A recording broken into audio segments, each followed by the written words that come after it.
is on the law of pure potentiality. And the talk is called, and the rest will be added. The rest will be added. I seem to so often trying to get the rest before I get the first. I'm trying to get the rest before I get the best. I got to get the best first. That's why we come here together, is to be reminded over and over again to seek first the kingdom. But it's not my place to tell myself what the kingdom is. I need to go into prayer meditation to find out what the kingdom actually is. Because I noticed that often in my life I have tried to tell God what God is rather than let God be God. I have tried to tell people what they are rather than let them reveal their Christ selves to me. You know, I'll judge a bit of behavior and decide that's who they are. I'll see a piece of my own behavior and judge myself as that, rather than let the full package be revealed, the full bloom. I mean, nobody, I don't think, looks at the first bloom of a rose and says, oh, that's a rose. They wait to have the whole rose revealed to them. I've never thought of that analogy before. But we wait and we have the whole thing revealed. If you pick a vegetable before it is ready, it doesn't taste very good. You must let it bloom and grow. It's the same with fruit. You don't pick a piece of fruit off the tree before it is ready and then think, oh, those are terrible. I, as a little boy, didn't like Brussels sprouts. I knew, oh, those taste terrible. But you haven't tried them yet, Shawn. Well, I don't care. I don't like them. But how would you know? You haven't tried them. I just know. And then one day my grandmother convinced me to try them. Boy, Brussels sprouts are good. I just love Brussels sprouts. It's my favorite vegetable. In first grade, my first grade teacher came back once. She had been somewhere in the Northeast. And she brought back this tin. I think she'd been to Vermont. And she brought back this tin of these weird-looking brown squares. Well, they were... Yes, they were maple sugar. Well, the first day she passed that tin around, I thought, oh, I'm not eating that. Aww. The second day I took one, and boy, did I regret the first day. To this day, I've never had a piece of maple candy that tasted as good as that one in first grade. Because I didn't want to try. I didn't want to test the full bloom of what was in front of me. I rejected my good. I rejected my good based on appearances because it didn't look good. I assumed it wasn't. And I've been wrong on so many occasions, and I'm so glad I've been wrong. What a great thing that I have been wrong. And it's the same thing with spirituality. When you first enter into new thoughts, well, maybe when you second enter into new thought, when you first enter into, what many people hear, oh, I get a new car. Oh, I get a relationship, I get cash and prizes. Because in a lot of New Thought churches, that's what sounds like it's promised. You say this, what I call incantation, they're actually affirmations, but incantation, and you will get cash and prizes. And you stick, and sometimes people do. But they miss the point, and a lot of people don't have the manifestations. And so they always say, what am I doing wrong? And so guilt, there's the same old guilt comes back. And it's because they didn't desire the kingdom. They somehow missed that part of the message that said desire the kingdom. Now, I came in by way of the 12 steps. I learned about desiring the kingdom more than anything, although a lot of 12-step people have no interest in the kingdom. They don't have an ounce of interest in the kingdom. They're just trying to survive one day at a time. But I wanted more than that. And I was promised more than that. And did anybody by chance listen to my radio show this week? Yeah. Diane Scribner-Clevenger? You got to start listening to this stuff, gang. It's good stuff. It's good. Go on my website, thegoodshow.net, and listen to these archived shows. Diane's isn't up yet. But we talked about prayer. those of you who remember Diane, she came here. She has a ministry called Pray Attention, a ministry without walls. And we talked about prayer. And what Diane talked about is that you can start from wherever you are to pray and to have very productive prayers from wherever you happen to be. It's not like, oh, I've got to do it exactly the Unity way or I'm not going to get it. No, it's not that. It's my prayer life has shifted, transformed radically over the years. Now, as a little boy, it was now I laid me down to sleep. And then and then we went to Church of Christ, and it advanced a bit. Now, fundamentalist church there, but it still advanced to where I became aware of a certain responsibility, self-responsibility within my prayers, but it was still total dependence upon God. And but I kind of, when we left that church, and over the years, I just was afraid not to pray. Afraid I wouldn't sleep, afraid so I'd be, thank you God, in Jesus Christ we pray, amen. And then I could go sleep. But then in the 12-step fellowships, when I had to make a commitment to life. I had to make a commitment. I want to live more than I want to die. Because I walked in not sure which I wanted more of. And I thought, okay, I've got to give life every chance I can give. And then I had read this book called Living Sober, which is all about, it's a lot more than not drinking. It's living a life of sobriety means living a great life. And it's not just about the substance. It's not at all about the substance anymore. It's about, what am I thinking? What am I doing? And so I made a deal with that bunch of alcoholics that I would do whatever they told me. And also, if it works, great. I'm going to keep coming back. But if it doesn't, never coming back, you people. And I kept trying to prove them wrong. And I kept proving them right. But one of the things they said to do was pray. Get down on your knees and pray. And I've talked about this before. I'm not telling you to get down on your knees and pray. I'm telling you what I did. You pray from where you are. When I got down on my knees and prayed, what happened was my life transformed overnight.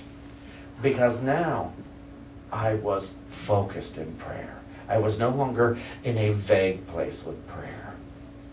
When I got down on my knees at my bedside there at my apartment on 44th Street in Manhattan, I knew exactly my function. It was to communicate with God. It was to find out more about my relationship with God. And it advanced, I would say certain prayers that God, I offer myself to thee prayer, which I've passed along here so many times. When I did that, I didn't know what it meant, but I knew God did. And I thought, well, who am I praying to? God. So God understands.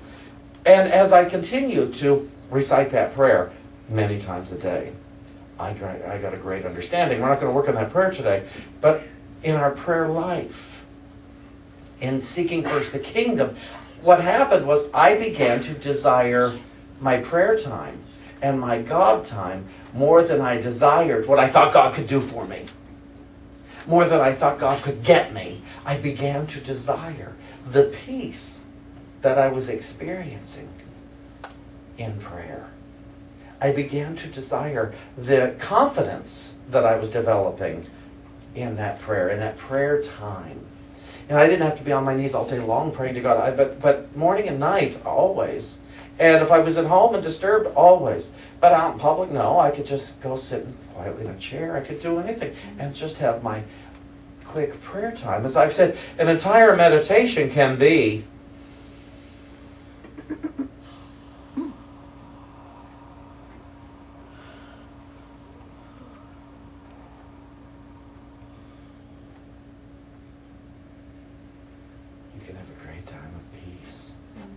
just doing that. Let's do it together. Would you be willing? Would you be willing to do that with me? Do it with yourself here. And all we do is go. We got your breath and we go. And open your mouth as wide as you can on the gentle exhale.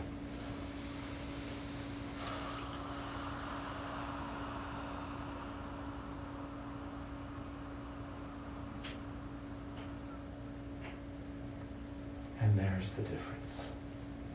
That can make or break a day. That can shift the way I think for the whole entire day.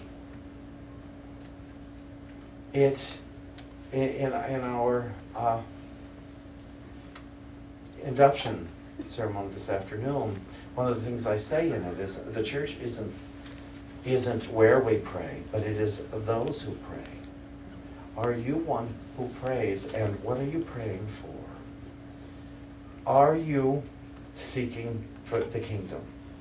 Let that be your prayer, is to realize the kingdom today. Before you seek money, a house, health, anything, seek to know the kingdom. Because the kingdom is where health is. The kingdom is where your wealth is. The kingdom is where your harmony is. The kingdom is where everything you want is. The money, the health, the harmony, the relationship, all that stuff is not going to be the cause of your life. The kingdom is the cause of all the other stuff. The kingdom, and you see, once you are in the kingdom, you'll know what to do with your health. You'll know what to do with your wealth. You'll know what to do with your peace. You'll know what to do in your relationships. You will know exactly the thing to say and the thing to do. Now, as I said, the second thing that often comes up in New Thought when we start to learn about this is, I'm going to lose something. I'm going to have to sacrifice something to have the kingdom. To have everything that is, I'm going to lose.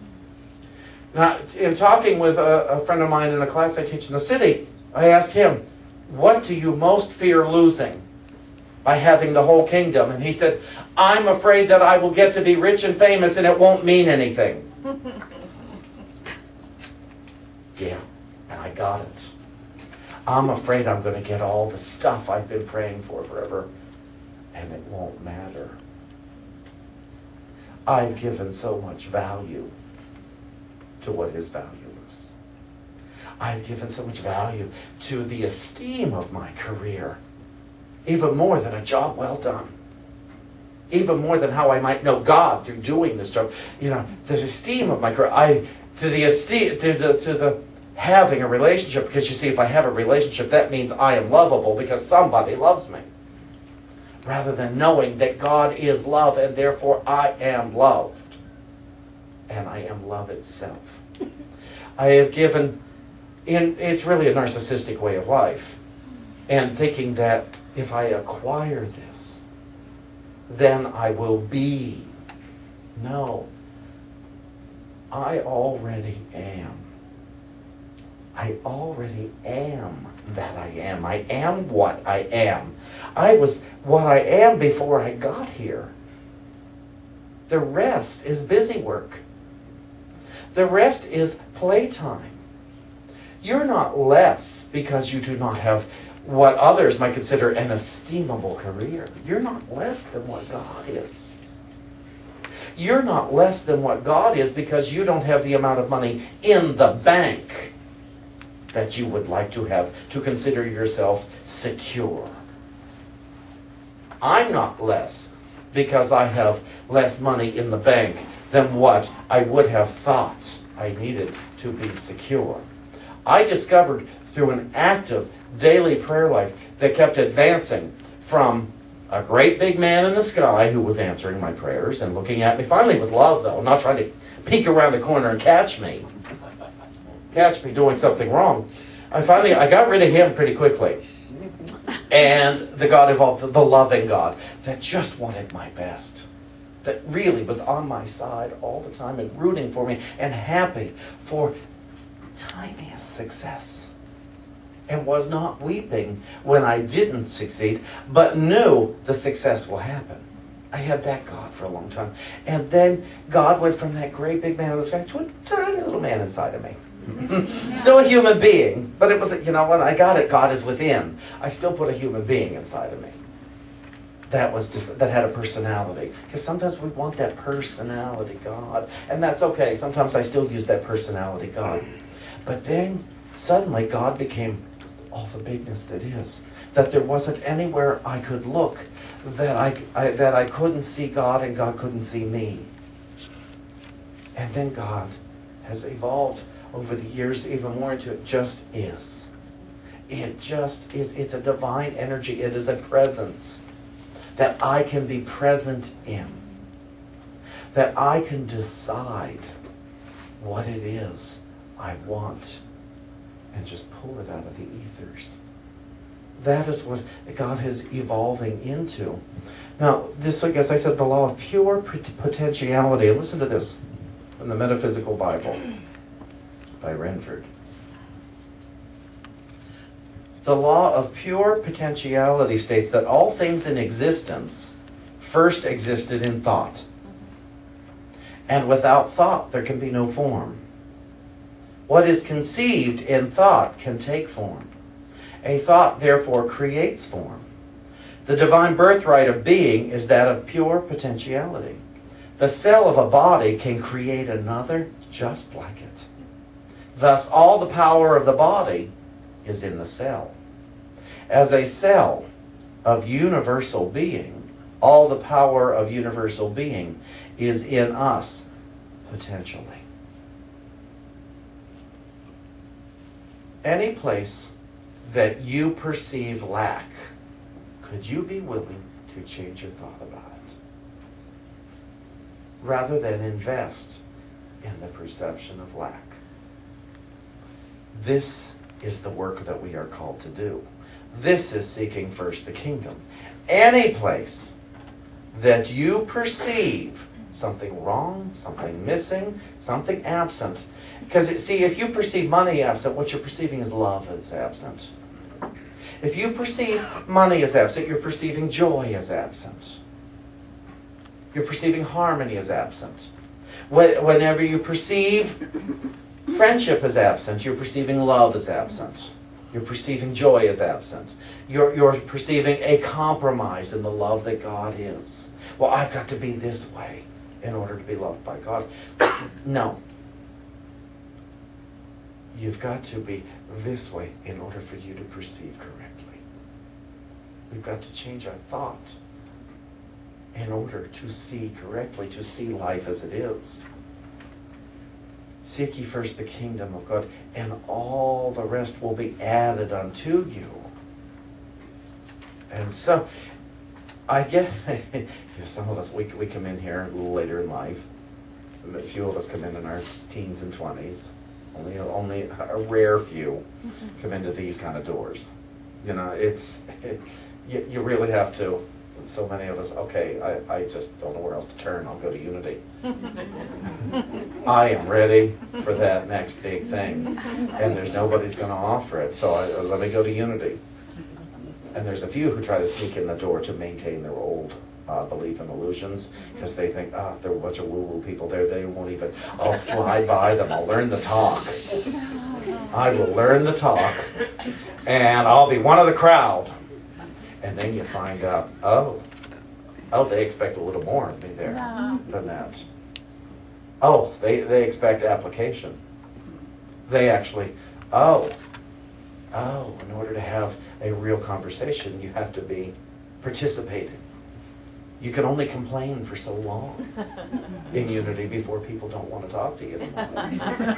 You know, you can only be miserable for so long here, and people say, are you not listening to him on Sunday mornings? Are you not reading the book? There is an alternative way. You know, I'm so mad at him. I'm just so mad. Yeah, but we do practice forgiveness here. I'll go with you to him and talk. I wouldn't forgive him. So, have you been coming here? What have you been doing while you've been sitting here on Sunday mornings?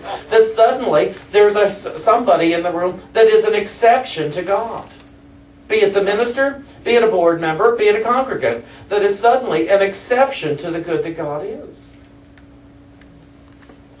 That there is ever an exception to the good that God is. That there is an exception to why you can't have your freedom. In the law of pure potentiality, all freedom is possible. In the law of pure potentiality, all security is possible.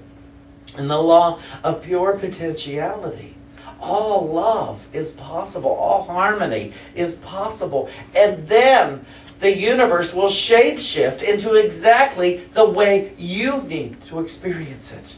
It will shapeshift into the physical form that is necessary for you to experience your security. Take these as promises that I'm telling you. Just that Shawn promised. Shawn promised. So it's true. That's what I did. Eric Butterworth promised. Paul promised. All my ministry teachers, Edwin promised. The Bible promised. This book's promised. I take them as absolute truth, and I demonstrate. And so, when I'm willing to experience love, it will show up perfectly in my life, as long as I'm not trying to tell love what love is. Don't tell security what security is. Don't tell peace what peace is. Let it show up in your life. Just become willing to experience it first in the kingdom. Seek ye first the kingdom first. Or first, seek the kingdom first. Seek it. Use your imagination to imagine the life you want. But seek first the kingdom. Don't use your imagination to tell the kingdom what it is. The kingdom is better than anything you can imagine. It's the rest of your life you can begin to imagine. That's why we're coming here, is because we're imagining this amazing life. We're imagining total harmony, and not at the expense of anyone. Not most of all ourselves. We're imagining total wealth and confidence, and not at the expense of anyone else. We're imagining total peace, and not at the expense of anyone else or ourselves. We're imagining the good that is. And so, let that good be revealed in its pure potentiality. Congratulations.